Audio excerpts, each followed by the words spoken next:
இதற்கிடையே காங்கிரஸ் கமிட்டி தலைவர் செல்வ பெருந்தகை அவர்கள் நம்மோடு தொலைபேசி வாயிலாக இணைந்திருக்கிறார். சார் வணக்கம். வணக்கம். பாமக நிறுவனர் ராமதாஸ் ஒரு அதிரடியான ஒரு அறிவிப்பை சொல்லியிருக்கிறாரு. இனி தலைவர் பதவியை நான் தான் தொடரப் போகிறேன், அன்புமணியை அந்த பதவியிலிருந்து நீக்கிறேன் அப்படிங்கிறத செய்தியாளர் சந்திப்பின் போது பேசியிருக்கிறாரு. உங்களுடைய பார்வை? செயல் தலைவரா நியமிச்சிருக்காருன்னு கேள்விப்பட்டங்க. உண்மையா? ஆமா, செயல் தலைவராக இனிமே அன்புமணி தொடருவார் அப்படிங்கறதையும் சொல்லியிருக்கிறாரு. சரி, இது அவங்க கட்சிக்குள்ள பிரச்சனை. அவங்க தான் பேசி முடிவெடுக்கணும். அவங்க செயற்குழு, அவங்க பொதுக்குழு, அவங்களுடைய நிறுவனர், இதுல நாம் ஒன்றும் கருத்து சொல்றதுக்கு இல்லை. இருந்த போதிலும் அவர்கள் ஒற்றுமைக்காக மக்கள் பணியாற்ற வேண்டும். சமூக நீதி என்று எப்பொழுதும் அவர் பேசுபவர். இன்றைக்கு சமூக நீதியை ஒன்றிய அரசும் அவரோடு அதிமுகவும் சேர்ந்து சீர்குலைக்கின்ற வேலையில் இறங்கியிருக்கிறார்கள். பாஜக சமூக நீதியை சீர்குலைக்கிறது என்றால் அதுக்கு துணையாக அதிமுக போய்கொண்டிருக்கிறது. இதையெல்லாம் கவனத்தில் கொள்ள வேண்டும். இன்று தமிழ்நாட்டு மக்கள், குறிப்பாக தமிழ்நாடு மிகப்பெரிய ஆபத்தில் இருக்கிறது. இந்த தேசமும் ஆபத்தில் இருக்கிறது. குறிப்பாக தமிழ்நாடு மிக மிக மிக பெரிய அளவில் ஆபத்தில் இருக்கிறது.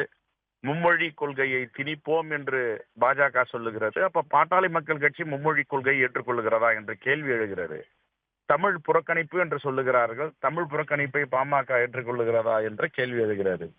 அதே போன்ற தமிழ்நாட்டுடைய உரிமை, தமிழ்நாட்டுடைய கூட்டாட்சி தத்துவம், இதற்கு எதிராக இருக்கிறார்கள் பாஜக. அதை ஏற்றுக்கொள்வார்களா என்ற கேள்வி எழுகிறது.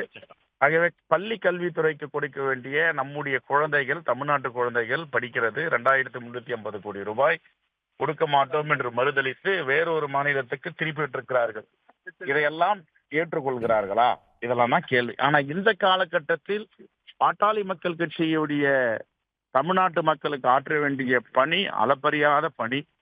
பாட்டாளி மக்கள் கட்சி பாஜக சொல்லுவதை, பாஜக திணிப்பதை ஏற்றுக்கொள்ள போகிறதா, அல்லது பாஜகவுக்கு துணை போகும் அதிமுகவை ஏற்றுக்கொள்ள போகிறதா? இப்படிப்பட்ட கேள்விகள் பாட்டாளி மக்கள் கட்சி முன்பு எழுந்திருக்கிறது. இதற்கெல்லாம் அவர்கள் தான் தீர்வு காண வேண்டும்.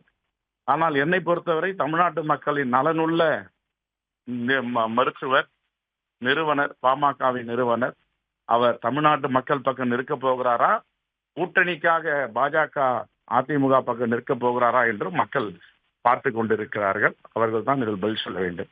உடனுக்குடன் செய்திகளை தெரிந்து கொள்ள சன் நியூஸ் பெல் ஐகானை கிளிக் பண்ணுங்க.